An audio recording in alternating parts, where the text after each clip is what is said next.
नमस्कार दोस्तों, मैं निशा सिंह सदीनामा की ओर से प्रस्तुत कर रही हूँ 15 अक्टूबर 2022 का संपादकीय, जिसे लिखा है हमारे सह संपादक राकेश अचल जी ने, जिसका शीर्षक है चुनाव और पराठा।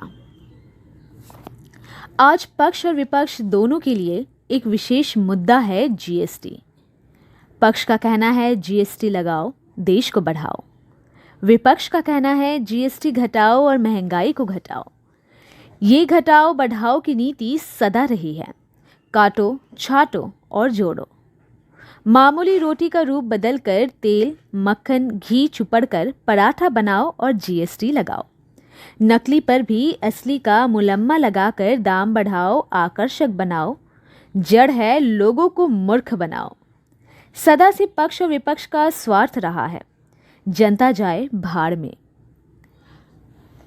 देर ना करते हुए आइए शुरुआत करते हैं अपने आज के संपादकीय की, जिसका शीर्षक है चुनाव और पराठा।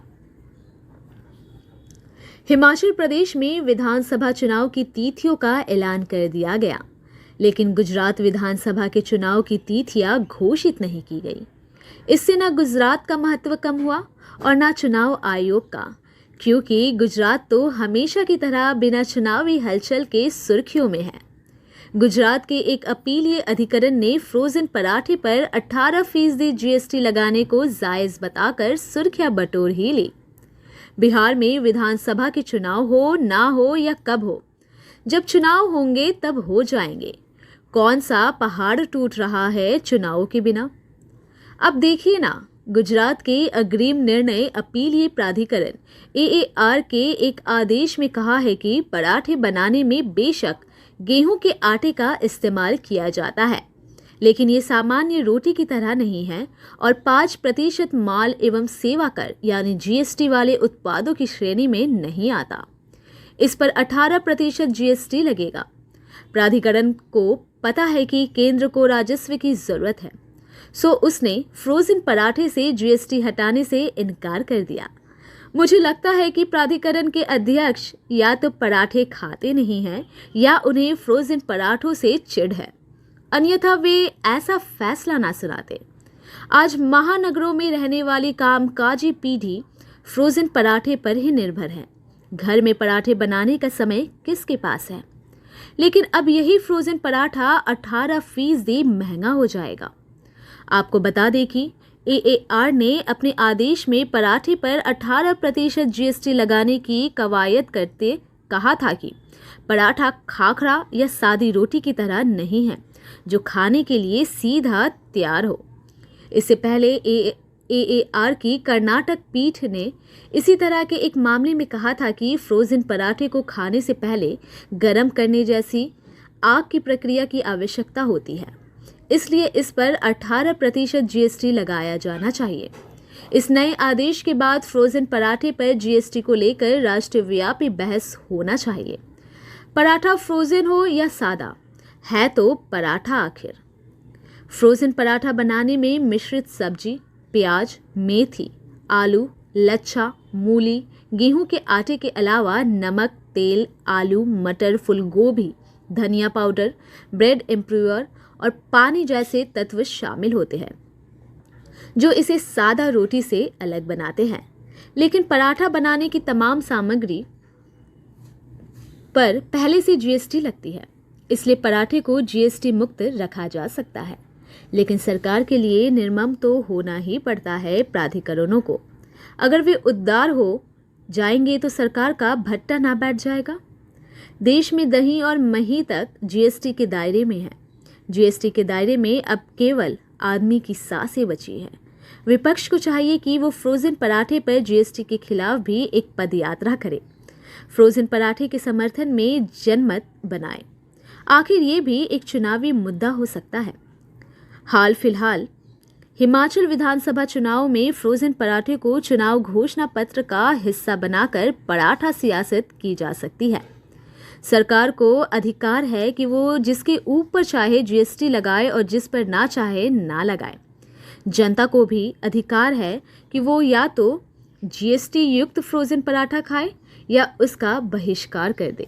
जब आप फ्रोज़न पराठा खाएंगे ही नहीं तो सरकार को खाक जीएसटी मिलेगी। आप अपने अपने शहर की पराठा गलियां खोजिए और वहां जाकर ताज़ा पराठे खाइए ना। क्या ज़रूरी है फ्रोज़न पराठा खाने की? इस मामले में दिल्ली और पंजाब वालों को पहल करना चाहिए, क्योंकि यहाँ के लोग ही पराठों के ज़्यादा शौकीन हैं। वैसे पराठा भारत से लेकर दुनिया में जहाँ भी भारतीय है वहाँ लोकप्रिय है और उपलब्ध है। मैं तो जब भी देश के बाहर होता हूँ तो सबसे पहले फ्रोज़न पराठा तलाश करता हूँ, क्योंकि इसे तवे पर डालकर गर्म करो, ऊपर मक्खन पेलो और मसक लो, हो गई पेट पूजा। ना बीवी को परेशानी और ना आपको। हाँ, हर पराठे पर जीएसटी तो यहाँ भी देना है और कहीं भी देना है। हकीकत तो ये है कि अब हिंदुस्तानियों को जीएसटी देने की आदत बना लेना चाहिए। बेहतर हो कि हम भारतीय उन सामग्रियों पर भी जीएसटी स्वेच्छा से दें जिन पर अभी नहीं ली जाती। जीएसटी राष्ट्र निर्माण की दिशा में जनता का सीधा सीधा योगदान है। मैं तो कहता हूँ कि अब की हर चुनाव में मतदान पर भी जीएसटी लगा देना चाहिए। भले ही ये जीएसटी मतदाता खुद दे या राजनीतिक दल चुनाव नतीजे आने के बाद दे। पराठा और उसका सहोदर फ्रोज़न पराठा कहाँ से आया? ये देशी है या मुगलिया या ब्रिटेनी या इस्लामी या हिंदू? मैं नहीं जानता। मुझे तो इतना पता है कि पराठा भारत के हर हिस्से में मौजूद है, चाहे गर्मा गर्म ले लीजिए चाहे फ्रोज़न ले लीजिए। उत्तरी भारतीय उपमहाद्वीपों कलेवे में सबसे लोकप्रिय खाद्य यदि कोई है तो वो पराठा ही है। कचौरी, समोसा और पोहा पराठे से पीछे ही रहते हैं। इसे आप पराठा, परोठा, परवठा, पराठा या परवठा कुछ भी कह सकते हैं। उत्तर से दक्षिण और पूर्व से पश्चिम तक भारतीय रसोई में नित्य सवेरे तवे पर सेके जाते पराठे की लुभावनी सुगंध भूख बढ़ा देती है।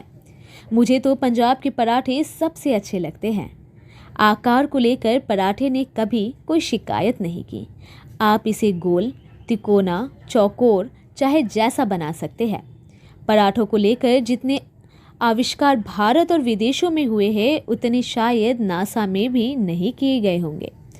आप लच्छा पराठा, लवण, अजवाइन का पराठा, पुदीना पराठा, मेथी, पालक, बथुआ आदि किसी को आटे में मिलाकर पराठे बना सकते हैं। पराठा सबके साथ निभाने के लिए तैयार रहता है। हमारी दादी पराठा विशेषज्ञ थी। वे भरवा पराठा बनाने के लिए आलू, मूली, गोभी और प्याज के अलावा दाल, यहाँ तक कि सत्तू का पराठा बना देती थी। पनीर के पराठे तो बनते ही हैं सनभ्रात घरों में। पराठों की दुनिया में बड़ी क्रांति हो चुकी है। अब लच्छा पराठे के अलावा नवरत्न पराठा, कीमा पराठा, अंडा पराठा, शक्कर का गुड़ का पराठा बनवा कर और खा सकते हैं। महाराष्ट्र की पूरन पोली भी पराठे की ही सगी बहन है। बहरहाल बात यही समाप्त करते हैं और केंद्र सरकार से गुहार लगाते हैं कि देश के परमप्रिय पराठे को जीएसटी से मुक्त कर दीजिए प्लीज़।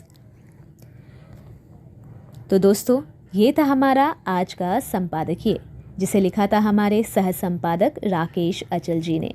मिलते हैं कल नए विषय के साथ। तब तक के लिए मैं निशा लेती हूँ आप सबसे विदा। नमस्कार। सुनकर देखो, सुनकर देखो, सुनकर देखो जी। ममता, राहुल, मोदी बोले, लिखे जितेंद्र जी।